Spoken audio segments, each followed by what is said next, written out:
بسم اللہ الرحمن الرحیم۔ السلام علیکم۔ آپ دیکھ رہے ہیں D D P Analytica.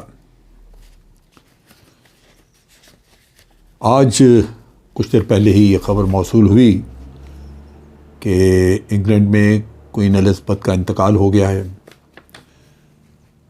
Queen Elizabeth تقریباً 70 سال 7 مہینے حکمران رہیں برطانیہ کی، جو کہ کہا جاتا ہے کہ دنیا میں سب سے لمبے وقت کے لیے جو بادشاہت یا حاکمیت ہوئی وہ کوئین الزبتھ کی تھی۔ کوئین الزبتھ اپریل 1926 کو پیدا ہوئی اور اس کے بعد 1952 میں ان کے والد کنگ جارج 6 اس کا انتقال ہوا، اور پھر اس کے بعد انہوں نے ان کی کورونیشن وغیرہ ہوئی اور کوئین نے اپنا عہدہ سنبھال لیا۔ 1952 سے لے کے آج 2022 تک کوئین الزبتھ برطانیہ کی حکمران رہیں۔ 21 اپریل 1926 ان کی پیدائش کی ڈیٹ ہے۔ جو انٹرسٹنگ ہے قصہ ان کی اسپیکٹ، ان کی زندگی کا پہلو، وہ یہ ہے کہ ان کی شادی ہوئی 9 جولائی 1947 کو۔ اس سے پہلے یہ تقریباً 8 سال کی عمر میں ان کی پہلی ملاقات ہوئی پرنس فلپ سے۔ پرنس فلپ جو کہ prince Philip of Greece and Denmark کہلاتے تھے، وہ رشتے میں ان کے سیکنڈ کزن تھے۔ اس وجہ سے کہیں نہ کہیں کوئی ملاقات کا موقع نکل آتا تھا۔ پھر ان کی دوسری ملاقات ہوئی تو اس وقت تقریباً ان کی کوئین کی عمر جو تھی وہ تقریباً 10 سال تھی، اور پھر 13 سال کی عمر میں غالباً تیسری ملاقات ہوئی، اور کوئین نے یہ کہا کہ میں 13 سال کی عمر میں پرنس فلپ کی محبت میں گرفتار ہو گئی۔ یعنی دوسرے لفظوں میں اس چھوٹی سی عمر میں ہی پرنس فلپ کے ساتھ ایک افیئر چلا، اور اس کے بعد ان کے آپس میں خطوط وغیرہ جو ہیں وہ ان کا ایکسچینج شروع ہو گیا، ایک دوسرے کو خط لکھتے رہے، اس طرح یہ تعلق واسطہ رہا، اور پھر فائنلی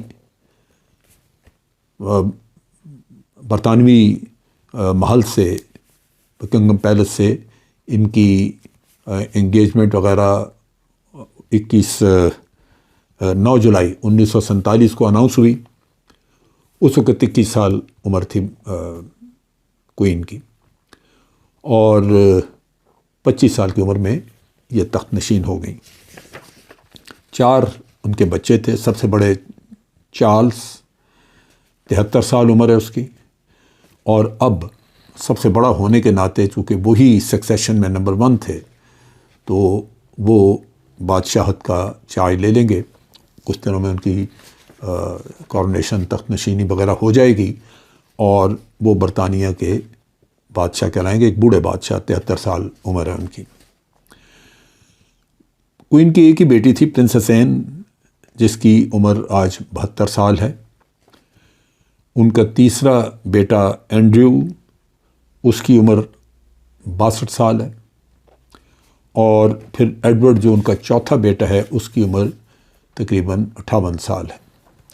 سو یہ 4 بچے، ایک فیملی ان کی، اور زیادہ تر جو سامنے یا کہہ لیجئے کہ معاملات میں جو آگے پیچھے جن کا زیادہ کارروائی نظر آتی رہی وہ پرنس چارلس تھے۔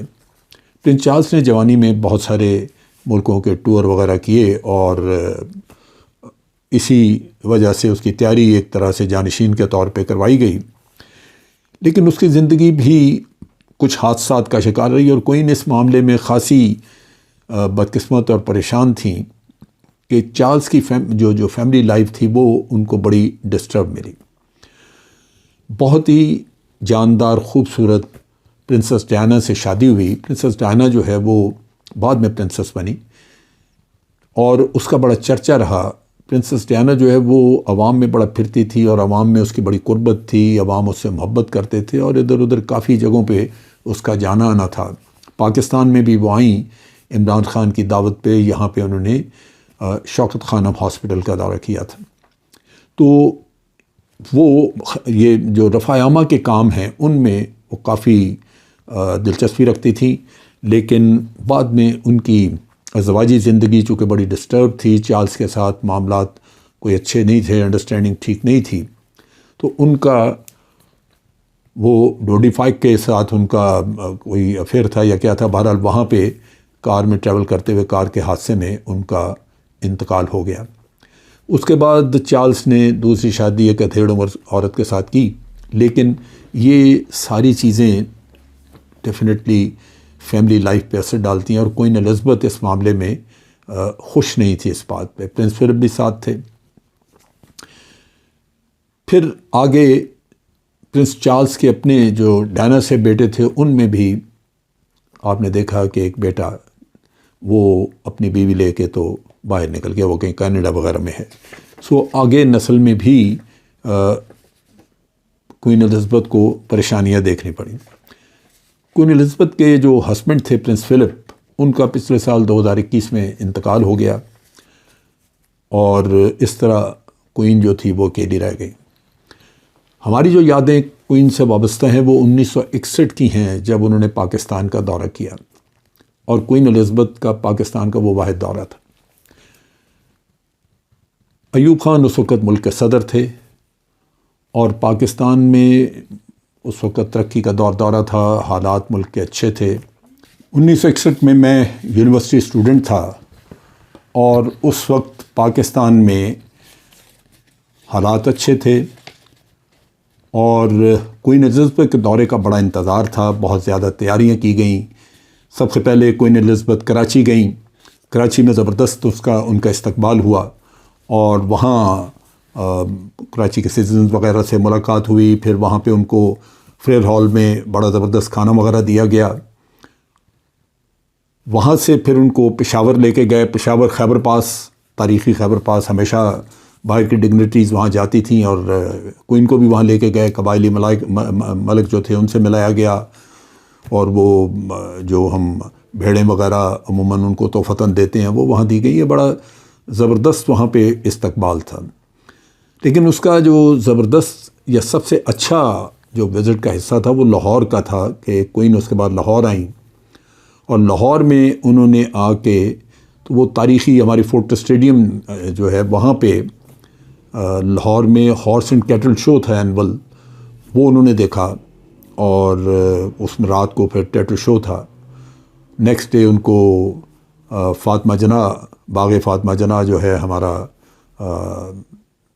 جناح گارڈن میں، اس زمانے میں اس کو لارس گارڈن کہتے تھے، وہاں پہ چائے وغیرہ کا انتظام تھا، ریفریشمنٹس تھیں، اور لاہور کی خواتین نے ان کو وہاں ریسیپشن دی ہوئی تھی۔ اس طرح یہ دورہ ایک بڑا یادگار دورہ تھا، جہاں پہ کہ میں سمجھتا ہوں کہ اس زمانے میں کوئین کے ساتھ یا ہمارے برطانیہ کے ساتھ تعلقات بہت اچھے تھے۔ مجھے یاد ہے کہ جو انہوں نے کراچی میں تقریر کی تھی اس میں انہوں نے بہت کچھ کہا، خاص طور پہ بڑا سراہا کہ مجھے دیکھ کے یہ خوشی ہوئی ہے کہ پاکستان میں نئی کالونیز وغیرہ چیزیں بن رہی ہیں جہاں آپ لوگوں کو سیٹل کر رہے ہیں، کیونکہ ہمارا وہ سیٹل ڈاؤن ہونے کا ٹائم تھا۔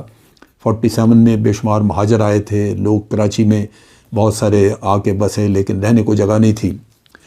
تو کرنگی کالونی اس زمانے میں بنی تھی جس کا افتتاح وغیرہ ہوا، اور کرنگی کالونی پرنس فلپ نے وزٹ بھی کی تھی۔ کرنگی کالونی کے بچوں نے وہاں پہ ان کو بہت سارا ریسیپشن وغیرہ اور وہ ڈانس وغیرہ بچوں کے جو ہوتے ہیں وہ بڑا اچھا انتظام کیا ہوا تھا۔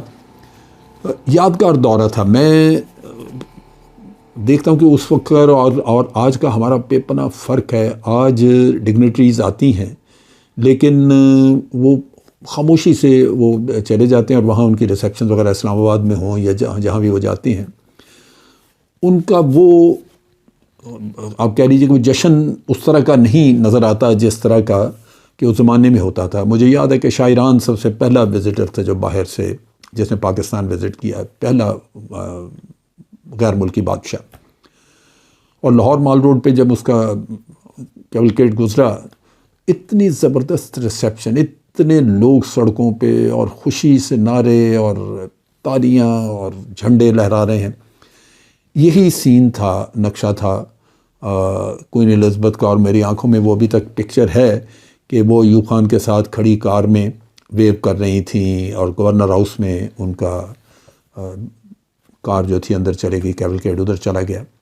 تو اس طرح ایک پاکستان کے ساتھ بھی ان کی یادیں. ویسے تو کوئین الزبتھ دنیا کے بہت سارے ملکوں میں پھرتی نہیں، کیونکہ اس زمانے میں کامن ویلتھ یہ بڑی فنکشنل تھی، ایکٹیو تھی، اور کامن ویلتھ میں 50 سے زیادہ ملک تھے.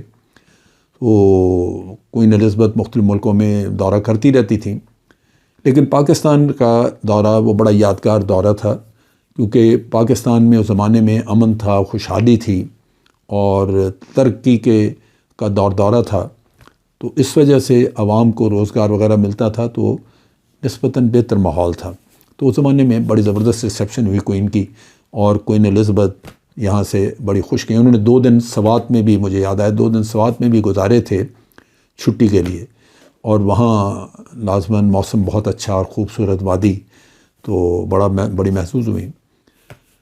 تو یہ یادیں ہیں پرانی، لیکن آج وہ اسی طرح جیسے دنیا ہماری فانی ہے، ہر شخص جو آیا اس نے بالآخر جانا ہے. تو کوئین الزبتھ بھی رخصت ہوئی، اور بادشاہ لوگ اسی طرح دنیا سے اٹھ جاتے ہیں. لیکن دنیا کا نظام پھر چلتا رہتا ہے، اور یہی ہوگا برطانیہ میں بھی کہ چارلس بادشاہت سنبھال لے گا، اور پھر اسی طرح سلسلہ چلتا رہے گا. آج کے لیے اتنا ہی. افواج پاکستان زندہ باد، پاکستان پائندہ باد.